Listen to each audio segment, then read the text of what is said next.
Hi students, आइए हम लोग अब फिजिक्स में क्रम से एक एक चैप्टर वाइज पढ़ते हैं, एक वीडियो में पूरा एक चैप्टर। तो सबसे पहले हम अब देखेंगे मापन। मापन क्या होता है कि किसी भौतिक राशि को मापना है ना, मापने की प्रक्रिया, नापने की प्रक्रिया, वही जो है मापन है। अब मापन के लिए दो चीज़ों की आवश्यकता है, एक तो आंकिक मान, दूसरा मात्रक। ठीक है, तो आंकिक मान क्या होता है? किसी भी राशि के परिमाण को व्यक्त करता, परिमाण मतलब मात्रा, किसी राशि के परिमाण को व्यक्त करता है। और आंकिक मान ये भी बताता है कि मात्रक कितनी बार सम्मिलित है, मात्रक कितनी बार सम्मिलित है। फिर से सुनिए, आंकिक मान क्या होता है? किसी राशि के परिमाण को प्रदर्शित करता है और यह बताता है कि मात्रक कितनी बार सम्मिलित है। और मात्रक क्या होता है?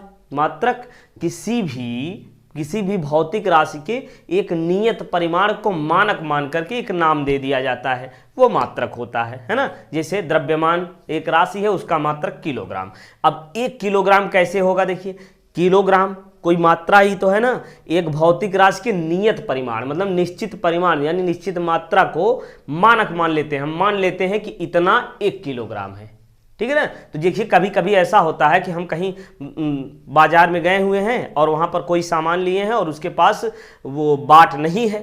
1 किलो का बाट है, 2 किलो तौलना, 3 किलो है ना। तो क्या करेंगे कि 1 किलो एक बार तौल लेंगे, दोबारा 1 किलो वाला सामान फिर से रख देंगे उस 1 किलो के साथ। अब ये कितना हो गया?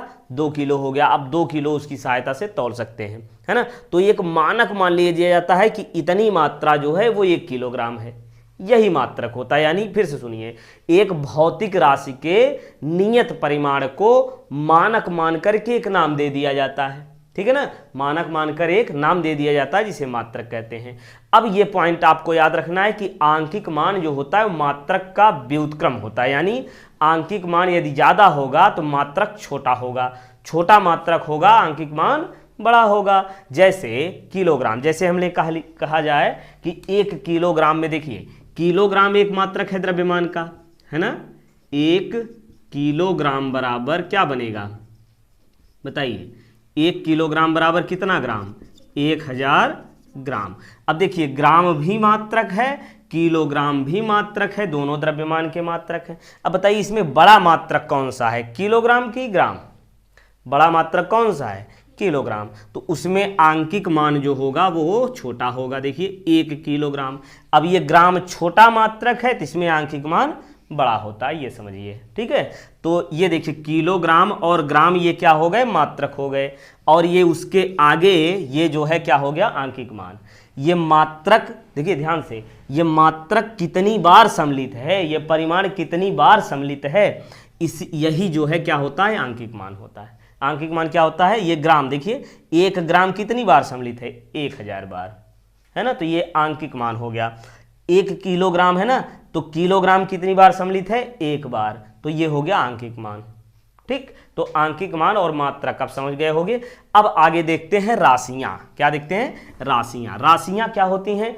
किसी भी मतलब जिसका कोई संख्यात्मक मान हो, ऐसे कह लीजिए। राशि क्या होती है? जिसका कोई संख्यात्मक मान हो वो राशि होती है। अब राशियां 2 प्रकार की होती हैं, मूल राशियां और व्युत्पन्न राशियां। मूल राशियां वे राशियां हैं जो स्वतंत्र होती हैं। मूल राशियां क्या होती हैं? स्वतंत्र होती हैं। और व्युत्पन्न राशियां जो होती हैं वो मूल राशियों पर निर्भर होती हैं, ठीक है। व्युत्पन्न राशियां मूल राशियों से मिलकर के बनती हैं, ऐसे भी कह लीजिए। व्युत्पन्न राशियां कैसे बनती हैं? मूल राशियों से मिलकर बनती हैं। और मूल राशियां जो होती हैं वो स्वतंत्र होती हैं, ठीक। फिर से आगे सुनिए। अब मात्रक, तो मूल राशियों के जो मात्रक होते हैं वो मूल मात्रक होते हैं और व्युत्पन्न राशियों के मात्रक व्युत्पन्न मात्रक होते हैं, ठीक। आगे बढ़िए। अब मूल मात्रक कितने हैं? अभी देखिए, मूल मात्रक हम लेंगे, मूल राशियां लेंगे और व्युत्पन्न राशियां व्युत्पन्न मात्रक बताएंगे भी, ठीक। पहले परिभाषा एक बार सब समझ लेते हैं, ठीक है। तो मूल राशियां जो है वो कितनी होती हैं? 7 मूल राशियां। कौन कौन सी? लंबाई, द्रव्यमान, समय, विद्युत धारा, ताप, ज्योति तीव्रता और पदार्थ की मात्रा, ये 7 मूल राशियां हैं, ठीक है। तो जिसमें इसके मात्रक देखिए, मूल राशियों के मात्रक को मूल मात्रक कहते हैं। तो मूल राशियों के मात्रक अब लिख लीजिए क्रम से। लंबाई का मात्रक मीटर, द्रव्यमान का किलोग्राम, बोलते जाइए यदि याद है तो। समय का मात्रक सेकंड, विद्युत धारा का एम्पियर, ताप का मात्रक क्या होता है? केल्विन। और ज्योति तीव्रता का मात्रक कैंडेला होता है। और पदार्थ की मात्रा का क्या होगा? मोल। ठीक है, पदार्थ की मात्रा का मोल। तो इसको एक दो बार पढ़ लीजिए, अच्छे से याद हो जाएगा, वैसे भी सबको याद ही होगा। अब इसके बाद ये देखिए मूल राशियां हो गई और मूल मात्रक। अब मूल राशियों से बनेगा व्युत्पन्न राशियां। देखिए मूल राशियां क्या हो गई, जैसे लंबाई हो गई यानी दूरी जान लीजिए, और क्या? समय। ठीक, समय, ये समझिए लंबाई किस में होती है? दूरी में या विस्थापन में, जो भी कह लीजिए। ठीक है, तो ये सब क्या है? किलोग्राम। ये द्रव्यमान का मात्रक है। तो चलिए दूरी से ही समझ लीजिए, जैसे वेग निकालना है या कह लीजिए चाल। चाल बराबर क्या होता है? दूरी बटे समय। अब देखिए चाल जो है वो क्या है? व्युत्पन्न राशि है। दूरी क्या है? ये मूल राशि है। समय भी मूल है, मतलब दूरी और समय किसी पर निर्भर नहीं कर रहा है, लेकिन चाल जो है ये दूरी और समय पर निर्भर करेगा, है ना। तो ये व्युत्पन्न राशियां किससे बनेंगी? मूल राशियों से। ठीक, तो ये व्युत्पन्न राशि हो गई, मूल राशि हो गई। और बना करके देख लीजिए त्वरण। त्वरण बराबर क्या होता है? वेग परिवर्तन बटे समय, है ना, वेग परिवर्तन बटे समय। अब देखिए वेग भी क्या हो गई? वेग मान लीजिए ये क्या हो गई? व्युत्पन्न राशि है, और समय क्या है? ये मूल राशि है। तो इससे जो बनेगा ये त्वरण, ये क्या होगा? व्युत्पन्न राशि होगी, क्योंकि ये मूल राशियों से बनी हुई है। ठीक है, अब देखिए मूल राशियों के मात्रक अभी हमने देख लिया। अब व्युत्पन्न राशि के मात्रक यानी चाल का मात्रक, त्वरण का मात्रक, इसकी सहायता से आप निकाल सकते हो। चाल बराबर क्या होता है? दूरी बटे समय। दूरी का मात्रक मीटर, समय का सेकंड। तो चाल का मात्रक क्या हो जाएगा? मीटर प्रति सेकंड। इसी प्रकार से त्वरण का मात्रक निकाल लीजिए। वेग क्या क्या होगा? मीटर प्रति सेकंड, और एक बार और समय यानी सेकंड स्क्वायर, मीटर प्रति सेकंड स्क्वायर त्वरण का हो गया। इसी प्रकार से और व्युत्पन्न राशि बना लीजिए, उसके मात्रक भी देख लेंगे हम। और चलिए बल लिख लेते हैं। बल बराबर क्या होता है? द्रव्यमान। अभी हमने बताया ना द्रव्यमान क्या होता है? मूल राशि। द्रव्यमान का मात्रक किलोग्राम। द्रव्यमान गुणे त्वरण। ठीक, अब ये त्वरण भी जो है ये मूल राशियों से मिलकर बना था। कैसे? वेग और समय से। ये वेग किससे बना है? विस्थापन और समय से। ठीक है, तो कहीं ना कहीं मूल राशियों से ही मिलकर के व्युत्पन्न राशियां बनती हैं। तो अब इसका मात्रक क्या हो जाएगा? देखिए ये व्युत्पन्न राशि हो गई। अब इसका जो मात्रक होगा वो व्युत्पन्न मात्रक कहलाएगा। तो द्रव्यमान का क्या हो गया? किलोग्राम। और त्वरण का क्या हो जाएगा? मीटर प्रति सेकेंड स्क्वायर, यानी बल का मात्रक किग्रा मीटर प्रति सेकेंड स्क्वायर। तो ये क्या हो गई? व्युत्पन्न राशियां हो गई, और इधर जो हमने निकाला ये व्युत्पन्न मात्रक हो गए। ठीक, व्युत्पन्न मात्रक, व्युत्पन्न राशियां, मूल मात्रक, मूल राशि। चलिए अब मूल मात्रकों की परिभाषा देख लेते हैं क्रम से, है ना। तो पहली मूल राशि कौन सी थी? लंबाई। उसका मात्रक मीटर।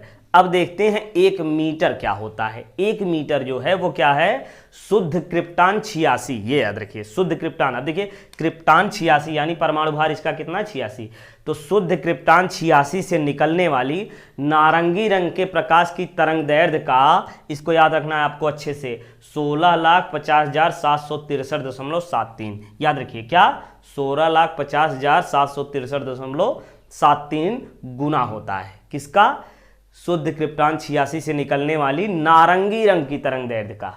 नारंगी रंग की तरंग दैर्ध्य किससे निकल रही है? शुद्ध क्रिप्टान 86 से।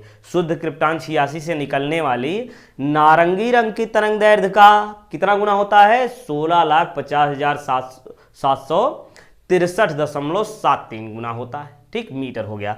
अब देखते हैं किलोग्राम। किलोग्राम क्या होता है समझिए। ये कार्बन 12 के 5.0188 गुणे 10 घाते 25 परमाणु का द्रव्यमान जितना होता है। किसका? कार्बन 12 के। कार्बन 12 के कितने परमाणु का द्रव्यमान 1 किलोग्राम होता है? 5.0188 गुणे 10 घाते 25। ठीक, तो 5.0188 गुणे 10 घाते 25 परमाणुओं का द्रव्यमान कितना होता है? 1 किलोग्राम। ठीक, तो ये 1 किलोग्राम हो गया। अब 1 सेकेंड समझ लीजिए। 1 सेकेंड क्या होता है? सीजियम 133 परमाणु, है ना। ये सीजियम जो है उसका परमाणु भार कौन वाला लिया जाएगा? 133। तो सीजियम 133 परमाणु द्वारा ये देखिए समय यानी समय अंतराल, समय 1 सेकंड कितना समय होगा ये समझना है ना। तो 9,19,26,31,770 बार जितनी समय में कंपन करता है। ठीक है, सीजियम परमाणु कितनी बार कंपन करता है 1 सेकंड में? 9,19,26,31,770 बार कंपन करता है। ठीक है, सीजियम परमाणु 1 सेकंड में। तो ऐसे हम कहेंगे कि 1 सेकंड वह समयांतराल है जिसमें सीजियम परमाणु 9,19,26,31,770 बार कंपन करता है। 1 सेकंड हो गया। अब समझिए एम्पियर। एम्पियर कैसे समझेंगे? देखिए, एम्पियर की परिभाषा आप ऐसे समझ सकते हैं। देखिए एफ बराबर क्या होता है? देखिए 2 तार हैं जिनमें धारा प्रवाहित की जाएगी, ऐसे समझ लीजिए I1 I2 धारा प्रवाहित की जा रही है और बीच की दूरी ये d है। ठीक है, तो इसके एकांक लंबाई L लंबाई पे लगने वाला बल जो है वो कितना होता है? μ0/4π2I1I2/d ये होता है। अब μ0/4π का मान हम जानते हैं 10⁻⁷। अब ये 2 है तो 2 से गुणा कर लीजिए, 2 × 10⁻⁷, इतने का मान हो गया। अब यहाँ I1 I2 1 मान लीजिए, 1 एम्पियर धारा है ना। I1 I2 कितना मान लें? 1 एम्पियर। I1 I2 दोनों कितने हो गए? 1 एम्पियर। और बीच की दूरी जो है d बराबर 1 मीटर रख दीजिए। तो 1 एम्पियर वह धारा है, समझिए 1 एम्पियर वह धारा है। और लंबाई भी 1 मीटर ले लीजिए, लंबाई भी 1 मीटर ले लीजिए। तो ये लगने वाला बल F बराबर कितना होगा? यल का मान 1 हो गया, इसका मान आ गया 2 × 10⁻⁷। I1 I2 1 × 1 कोई मतलब नहीं, इतने न्यूटन का बल लगेगा। 2 × 10⁻⁷ न्यूटन। किस पर बल लगेगा? इन तारों में जिसमें धारा प्रवाहित की जा रही है। और ये समांतर तार हैं, निर्वात में रखे हुए हैं। अब ध्यान से सुनिए।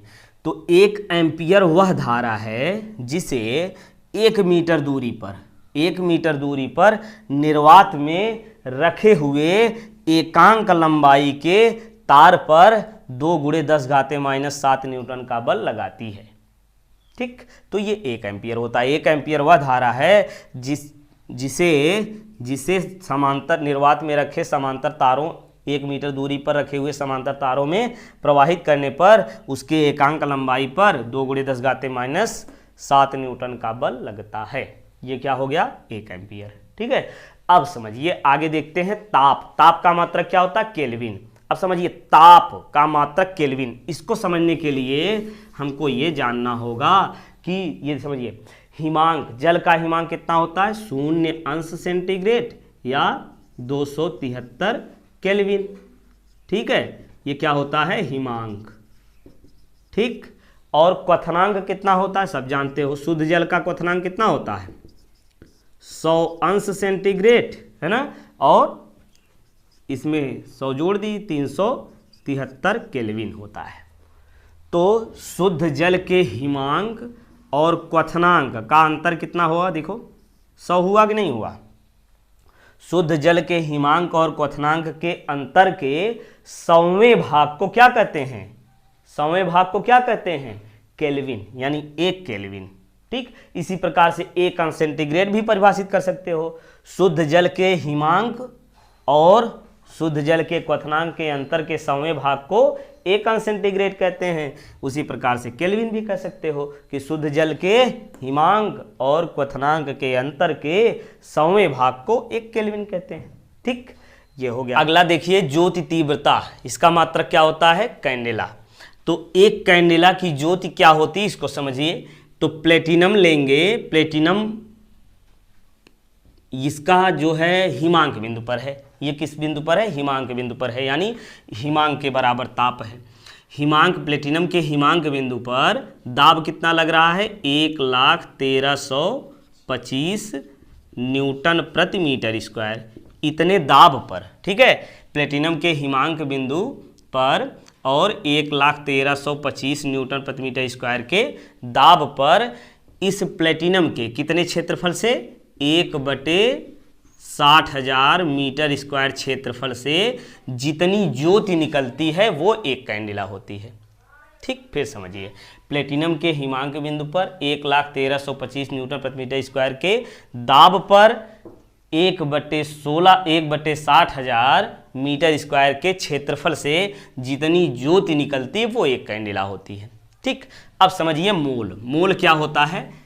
मोल होता है ये भार बटे अणुभार। यहीं से परिभाषित कर लीजिए, भार बटे अणुभार, यानी किसी पदार्थ का भार यदि उसके अणुभार के बराबर हो तो उसकी मात्रा 1 मोल होती है।